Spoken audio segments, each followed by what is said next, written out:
How you doing? I'm good. How you doing? How was practice? Practice was good. It was a travel day yesterday, so you were a little rusty in the first 10-15 minutes, but then you get going. Our practices are not very long because we play so many games. We play almost every second day, so we were out there for tops an hour. But we try to have high intensity. When's your next game? Tomorrow. So we play at home tomorrow, and then I think it's a day off Wednesday, and we have another game on Thursday. Who do you play? Tomorrow we play Carolina. Carolina? Carolina Hurricanes, so you don't look too far ahead. I know we're playing them tomorrow, then I'm not sure who we're playing next, because you try to focus on the next game and don't really, like I said, look too far ahead. Okay. I read basically about how you grew up in how do you pronounce it? RA. RA? Yeah. RA, Sweden. How was it? It was great. I really enjoyed it. It was a small town, ski resort. Probably 1,500 people or something like that, and it was all about skiing in that town. My dad was a ski instructor, and I competed in skiing, but from the get-go, I feel that hockey was something that really inspired me and something I wanted to do. I started skiing when I was 4 or 5, started to play hockey when I was about 7 or 8. Was this always what you wanted to do as an adult, or it kind of adapted to it after you started?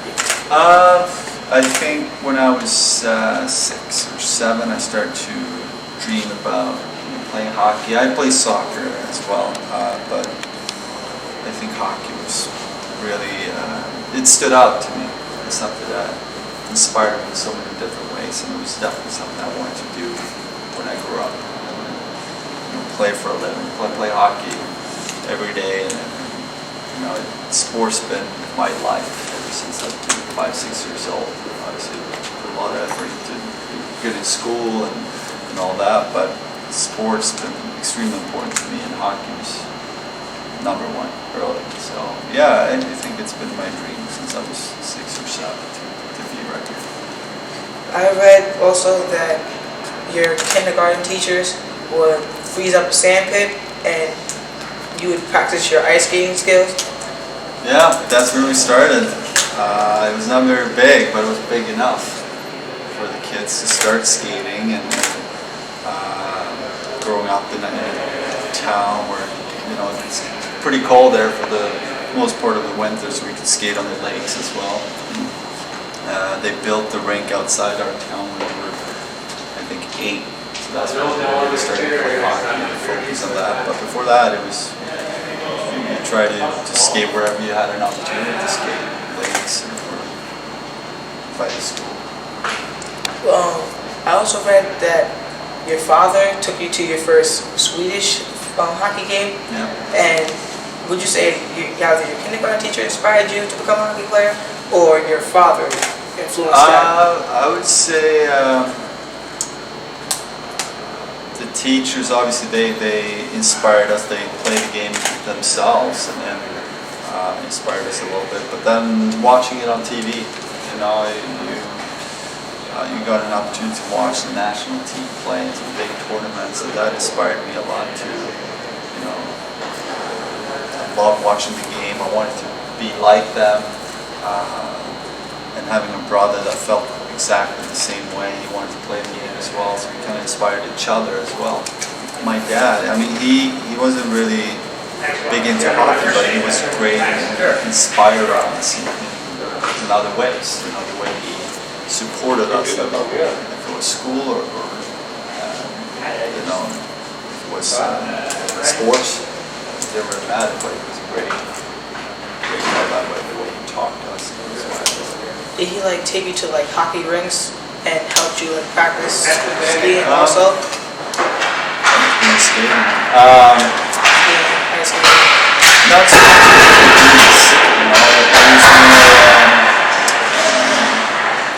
I think it was more saving things after tough loss, or after a great game. He was definitely good that way. When it came to techniques, he was not very good. He didn't know how to play a goal or to skate. But he understood sports. He was very good. So I've heard that you played in a rock band called Box Play. Would you consider, what do you consider to enjoy more? Enjoy being a music artist or a professional athlete? Oh, the hockey is always number one, but I think music is a hobby, and it's something that helps me relax and get away from hockey a little bit. You know, growing up with my brother, my sister, she played the drums. My brother played guitar as well, so we had a lot of fun with it growing up. And now I pick up the guitar once in a while and play with some friends here in New York. Yeah, it definitely helps me relax. But I probably, hockey is number one when it comes to, you know, my focus and attention. And music is just different. It makes me relax. Who taught you how to play guitar? I had a guitar teacher for a couple of years when I was very young. Then we moved and I kind of stopped, but the guitar was always there, so I had friends playing, so they taught me a couple of things, and then I was just sitting there by myself and try to, you know, pick it up a little bit more and learn more things. These days it's a lot easier with the internet and YouTube. You can watch different videos to kind of teach yourself a little bit. Back then we didn't have it, so it was definitely helpful. So now back to your foundation and how you became a spokesman for the Garden of Dreams Foundation. What made you become a spokesman? Well, I think when I came here to New York 10 years ago, I got involved with Garden of Dreams Foundation and did different events. You helped them. I think all players actually get involved with the foundation and help do different events and meet all these kids that are facing obstacles in life, and you just try to make a difference there. And it was a lot of fun. It was, I was impressed with all the people helping out and the time and money that they put in to really make a difference. I get inspired by that. And then after a few years I started thinking about starting my own foundation. Instead, you know, they offered me this role as a spokesperson for the foundation. I was very honored. So when you came to New York, you already thought about making your own foundation? No, I think the first few years kind of inspired me to do more. I did some charity work back in Sweden, but I was still young. When you come here, I was 23. I was very focused on playing the game and trying to make a team. But as you get older,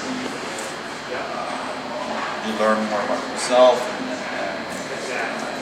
you know what's important in life. I guess you tend to want to do more things as well, maybe help others. So I think it grew on me. The more time I spent in New York, the more I felt I could make a difference and do more things. What is your biggest challenge playing hockey? Biggest challenge? I think just consistency. We play a lot of games, so being as good as you can be every night is probably the toughest challenge. There's a lot of players that can be good every once in a while, but to be up there every night when you play every second night, that's tough. It takes a lot of dedication and focus, and for me, it is prepare a lot for each game and be very focused. I read on this webpage that you mastered the butterfly style. Can you elaborate on what the butterfly style is? Well,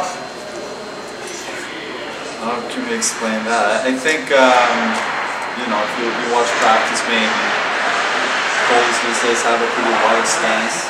Back in the day, your legs were more straight up. Now it's more looks like a V almost. And you kind of use that to, you know, trap the shooter a little bit to make them want to go between the pads, and then you close it when you go down. And that's how a lot of guys play these days. A lot of plays right now happens around the net. Back in the day, 10, 15, maybe 20 years ago, there's a lot of shots from the outside, and now a lot of situations happen right in front of you. So it's important that you keep movement on the ice, on the pads. So that's something important to have. Was it hard to adapt from the style you was playing in Sweden to the? It was a little tricky, but it took me about a couple months, and then I changed the way I play a little bit, less aggressive, staying back a little bit more. I've had the same goalie coach now for 10 years here in New York, and he's been very helpful. We talk every day about my game and how to approach it and technical stuff, so it's really good to have that support. Benoit Allaire, that's his name. He's been extremely helpful for me, especially to make that transition from Sweden to New York. What is your greatest accomplishment? My greatest accomplishment.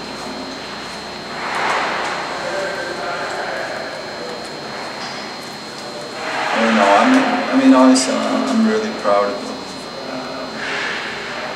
making it here to New York. It was my dream to play in the NHL. So playing your first game was a big moment. Realizing that we made it here now, the big thing is to try to stay here.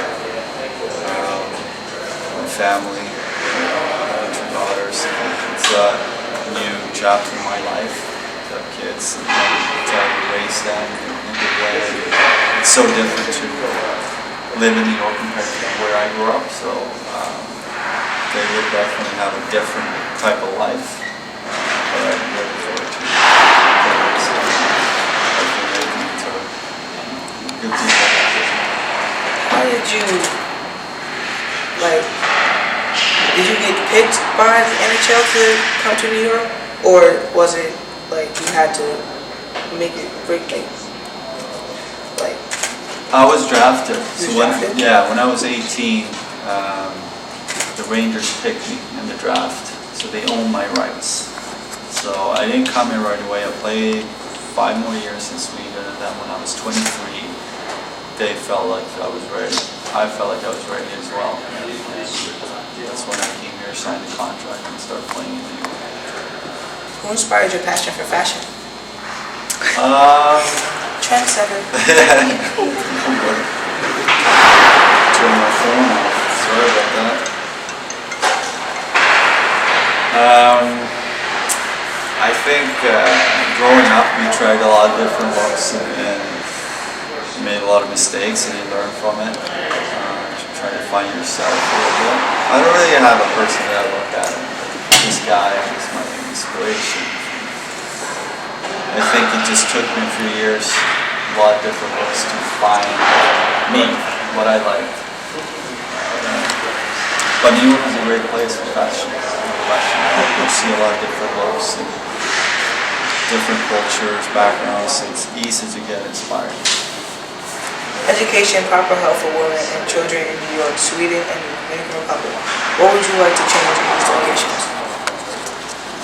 Well, I don't know if I want to change. I just want to support it. I think Sweden, New York is a bit different compared to the Dominican Republic. I think the school system in the Dominican Republic they need a lot of support when it comes to books, classrooms, playgrounds.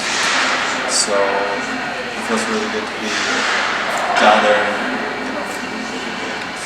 the different projects and try to rebuild some of their schools. But there's so many areas, even in Sweden, but also in Europe, where people need help and support, especially when it comes to children and their, the time they spend in, let's say, Presbyterian Children's Hospital in New York. I've been there and visit.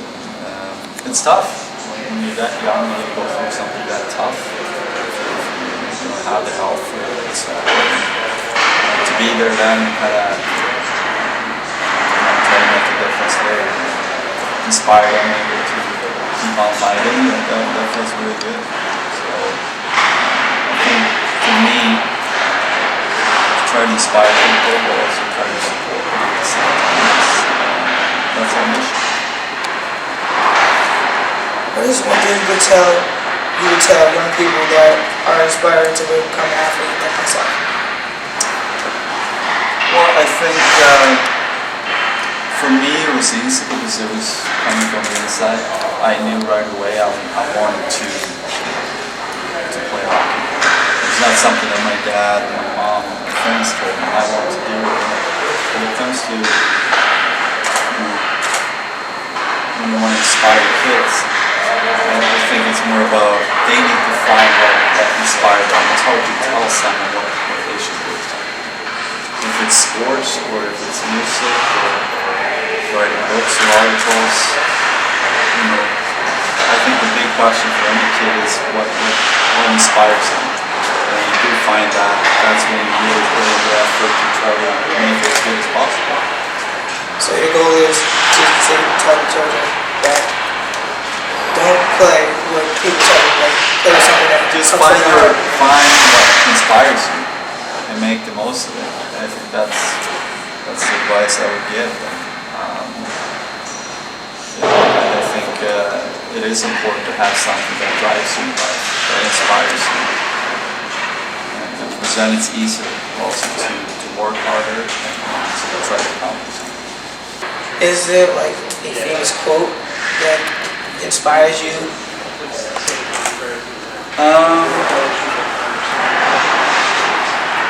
I think one thing that always, my dad, when we talked about he's always inspired me, my sister. He always said it's important to have dreams. And that's something kind of stuck with me throughout my career and my life, that I like to dream. I like to see myself succeed. I like to see myself do good things. And it started as a kid, because he could see us. We were picturing ourselves playing the national team or the NHL. And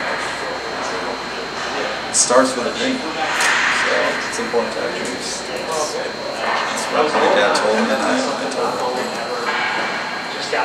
Comments now. Is there any question you want to ask me? Or I think it was a great interview. A lot of different types of questions. A lot of time I talk to media every day, and there's a lot of focus on just hockey. So it's fun to talk about different things. I think that's definitely something that you should fun to interview people. You just don't focus on one thing. I know it's their job to focus on hockey, but sometimes as an athlete, you only talk about sports. It's very boring. So this was fun. I really enjoyed it.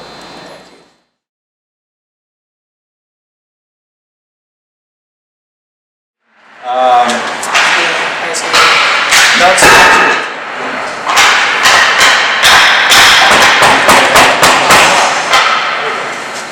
Shoot him down the side. The right guy here. Thank you, Henrik.